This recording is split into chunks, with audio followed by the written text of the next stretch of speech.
Olá, meus amigos, tudo bom? Meu nome é Paulo Roberto, esse é o canal Conversa Marcada nas Redes, o canal onde você tira as dúvidas de como funciona um processo de registro de marcas aqui no Brasil, né?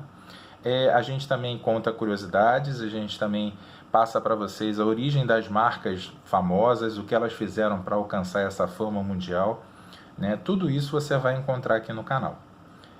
Como eu disse, a ideia é para que você tire dúvidas. Então eu começo o vídeo de hoje respondendo, complementando, melhor dizendo, a pergunta que o Claudinei Marinho fez no último vídeo.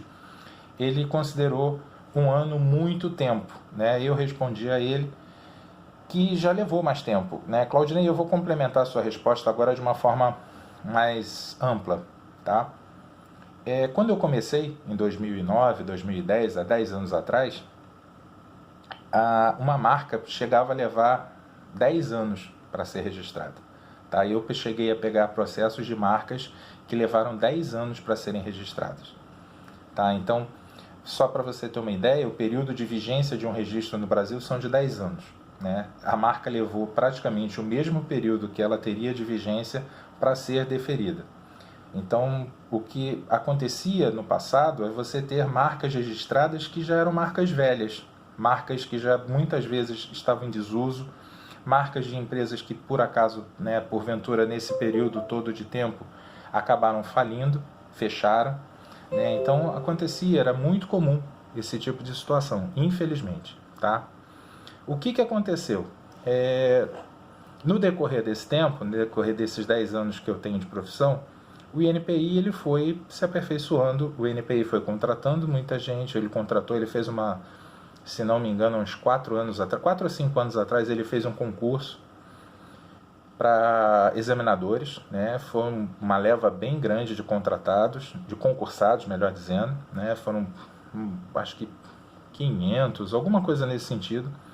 Então, houve um aumento, né, dos examinadores, né, do INPI. E isso diminuiu bastante esse tempo para o registro. Um ano ainda é bastante tempo, sem dúvida. Se você comparar com Singapura, como eu cheguei a comentar algumas vezes, Singapura, até onde eu sei, leva 6 horas para você ter um registro de uma marca. Né? Eu acho que é o lugar do mundo mais célere, mais rápido para você ter um registro de uma marca em Singapura. O que acontece, Claudinei? A lei da propriedade industrial, ela é uma lei que ela atribui prazos, tá? Para que você tenha etapas a serem cumpridas, perfeito? Então, quando você faz o primeiro passo é dar entrada no pedido, perfeito? Quando você dá entrada nesse pedido, esse pedido tem que ser publicado na revista da propriedade industrial, aquilo que eu falei lá no primeiro vídeo. Essa revista ela é publicada toda terça-feira. Quando você dá entrada nesse pedido, hoje, está levando em torno aí de 3 semanas a um mês para que o seu pedido seja publicado, certo? A partir do momento que o seu pedido é publicado, depois de 3 semanas ou um mês de demora, o seu pedido vai abrir para oposição. O seu pedido, depois da publicação, vai abrir um prazo de 60 dias para que terceiros apresentem uma eventual oposição ao seu pedido de registro. Então, a gente já tinha aí 3 semanas a um mês para a sua publicação, mais 60 dias, então mais 2 meses, para que terceiros apresentem uma eventual oposição ao seu pedido. A gente já tem aí em torno de 2 meses e 3 semanas a 3 meses de lapso temporal. Muito bem, se você considerar que eu falei que o seu pedido de registro leva de 3 semanas a um mês para ser publicado, não é diferente quando um terceiro apresenta uma oposição ao seu pedido. Ele leva também esse tempo para ser publicado. Então, digamos que um terceiro tenha apresentado uma oposição ao seu pedido no último dia, na última semana desses 60 dias de lapso de oposição, de tempo de oposição, você vai ter ciência daqui a 3 semanas ou um mês. Então, a gente já tem um mês da publicação, 2 meses da oposição, mais um mês, né, vamos colocar assim, de extra, para que haja a publicação de uma oposição apresentada lá no finalzinho desses 60 dias, do prazo de oposição. Então a gente já tem aí 4 meses, certo? Muito bem. Quando você recebe uma oposição, a lei também te dá um prazo para você apresentar a defesa, que é a manifestação ou oposição, que são mais 60 dias. Então você vai ter aí mais 2 meses aqueles 4. Então só nessa brincadeira aí a gente está falando de 6 meses, né, perto disso, que o pedido vai ter entre publicação, oposição e defesa, oposição. Aí você pode me perguntar, Paulo, mas e se não tiver oposição? Se não tiver oposição, se não tiver indeferimento, se não tiver qualquer impedimento legal, realmente 1 ano é um prazo muito longo. Tá? Eu acho que se não tivesse todos esses prazos legais, 6 meses seria um prazo mais do que suficiente para o INPI deferir um processo que não tivesse qualquer impedimento. Mas a gente sabe que não é assim que funciona, né? A gente sabe que os processos, apesar de serem eletrônicos, eles respeitam uma fila, né? Eles respeitam uma fila de sequência, e essa fila, né, tem que respeitar do começo ao fim, né? Então, se apresentou algum pedido de oposição ou não, esse processo vai continuar a respeitar essa fila. Então não dá para fugir muito disso aí. Perfeito? Claudinei, espero ter te respondido. Se você tiver com alguma outra dúvida ou se eu não tiver sido bem claro, por favor, pode perguntar novamente, tá bom? E vocês também, gente, se vocês tiverem dúvidas sobre esse assunto ou sobre qualquer outro, por favor, coloca aí nos comentários, que a ideia desse canal é justamente essa, tirar essas dúvidas que vocês possam ter, tá? Por falar em dúvidas, eu separei essa semana uma dúvida que ela é muito recorrente ao processo de registro, tá?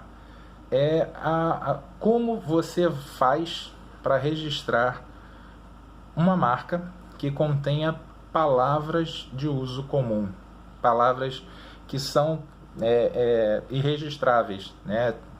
Um exemplo clássico disso é a palavra casa, né? A palavra casa é uma palavra que pertence a todo mundo, é uma palavra de uso mais do que comum. E você pode me perguntar como, por exemplo, Casa e Vídeo ou Casa do Pão de Queijo fizeram seus registros.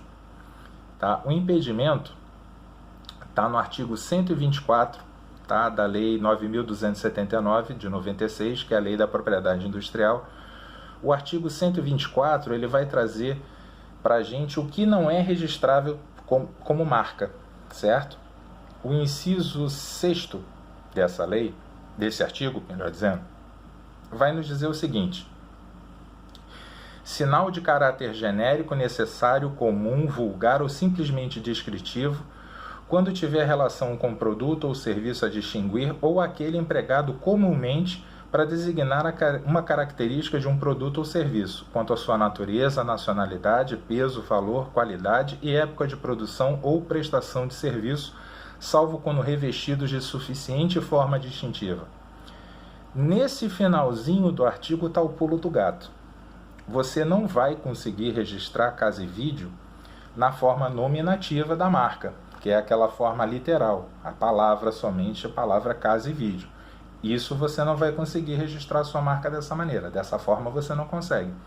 Mas, como diz o finalzinho do artigo, salvo quando revestido de suficiente forma distintiva. O que esse artigo quer dizer para a gente?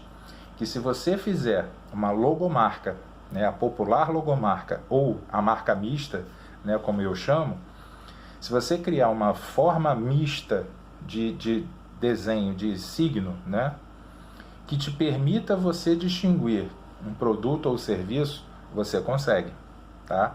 Exemplos clássicos, novamente, Casa e Vídeo e Casa do Pão de Queijo, perfeito?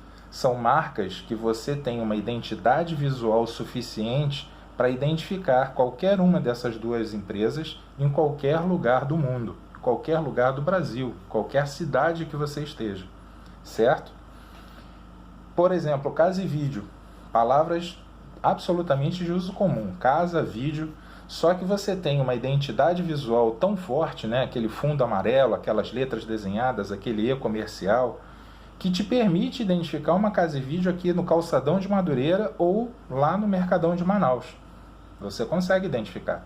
Você pode estar na Times Square, que se tiver uma Casa e Vídeo na Times Square, você vai saber que é uma Casa e Vídeo que você compra lá no calçadão de Campo Grande, aqui no Rio de Janeiro.